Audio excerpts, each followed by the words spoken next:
Bismillahirrahmanirrahim. Rabbi zidni ilman warzuqni fahman. Amin. Oke, sebelum kita mulai pelajaran, Ibu mau mengabsen dulu ya. Yang namanya dipanggil silakan angkat tangannya. Hadir. Zapina. Hadir. Adam. Hadir. Aris. Hadir. Mukti. Hadir, Bu. Zahran. Hadir. Oke, berarti semuanya hadir ya. Tak. Nah, sebelum kita mulai pelajaran hari ini, Ibu mau menanyakan pelajaran minggu lalu. Siapa yang masih ingat? Zapina? Biografi Nabi Muhammad. Ya, pintar. Pelajaran kita pada minggu lalu yaitu tentang biografi Nabi Muhammad. Nah, untuk sekarang Ibu mau menyampaikan materi tentang dakwah Nabi Muhammad SAW. Nah, sebelum kita memulai ke materi selanjutnya, Ibu mau menanyakan apa yang maksud dengan dakwah. Siapa yang tahu? Rizky?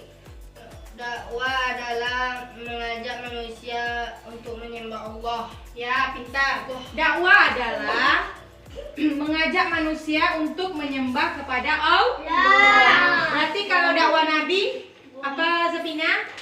Nabi yang mengajak untuk menyembah kepada Allah. Nah, dalam dakwah Nabi ini terdapat dua periode. Yang pertama periode di Mekah, yang kedua di Madinah. Siapa yang tahu periode di Mekah itu bercirikan seperti apa? Rizky, tahu nak? Penanaman akidah terhadap umat. Ya, betul sekali. Beri tepuk tangan untuk Rizky. Periode di Madinah, siapa yang tahu? Mukti tahu? Tahu, Bu. Mana? Lebih cenderung terhadap pembangunan sosial, kemasyarakatan dan hukum. Betul, Bu? Ya, betul jawabannya. Tepuk tangan untuk Mukti. Nah, selanjutnya dalam berdakwah itu Nabi memiliki strategi. Yang pertama yaitu strategi secara sembunyi-sembunyi. Yang kedua strategi terang-terangan. Yang pertama sembunyi-sembunyi. Siapa yang tahu? Zaran tahu nak? Zaran?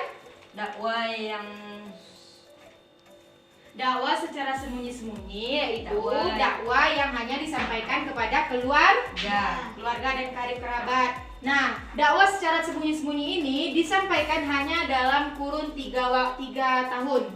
Dan tahun keempatnya dilanjutkan dengan dakwah secara terang-terangan. Nah, pada dakwah secara sembunyi-sembunyi ini ada yang disebut dengan as-sabiqunal awwalun. Siapa yang tahu apa itu as-sabiqunal awwalun? Apa Rizky? As-sabiqun awwalun, orang-orang yang pertama masuk Islam. Ya, pintar. Tepuk tangan untuk Rizky. Nah, as-sabiqunal awwalun ini terdapat 3 golongan. Yang pertama, golongan dari perempuan. Yang perempuan ini yaitu pertama istrinya, Khadijah. Nah, yang kedua golongan dari anak-anak, yaitu Ali bin Abi Thalib dari keponakannya. Yang ketiga yaitu sahabat dekat. Siapa nak?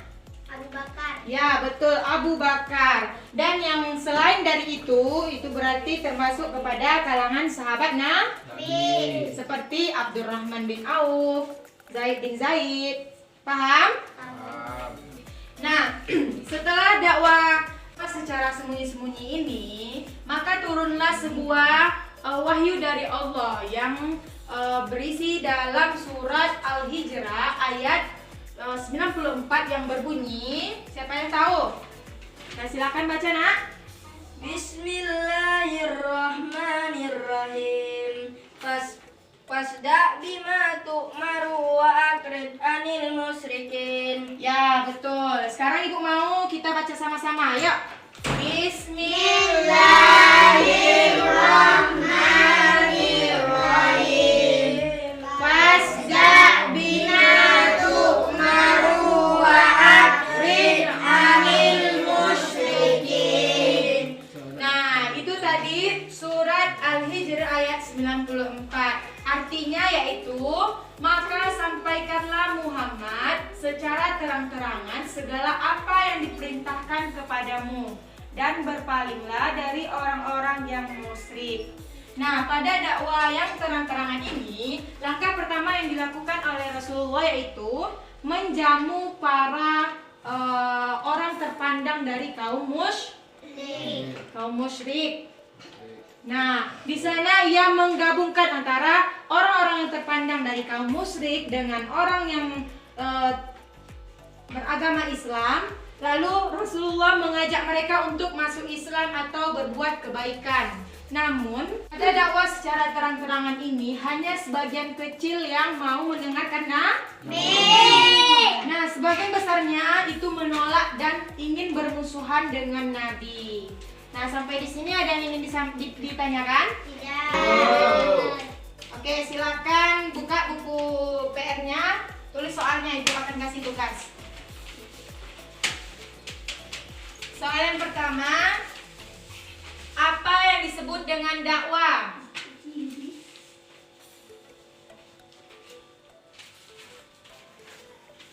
Yang kedua,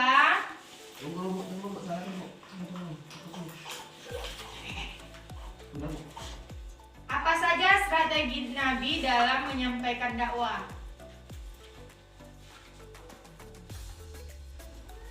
Yang ketiga, apa yang disebut dengan as-sabiqunal awwalun dan apa saja golongannya?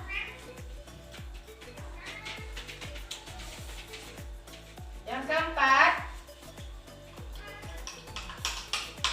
berapa lama dakwah sembunyi-sembunyi dilaksanakan dan tahun keberapa dakwah terang-terangan dilaksanakan? Dan kapan dakwah secara terang-terangan dilaksanakan? Yang kelima, soal terakhir, tulislah ayat yang memerintahkan Nabi untuk dakwah secara terang-terangan. Ya? Oke, silakan minggu depan tugasnya dikumpulkan. Untuk hari ini cukup sampai di sini materinya. Lebih dan kurangnya Ibu mohon maaf. Wabillahi taufiq wal hidayah. Wassalamualaikum warahmatullahi wabarakatuh. Waalaikumsalam.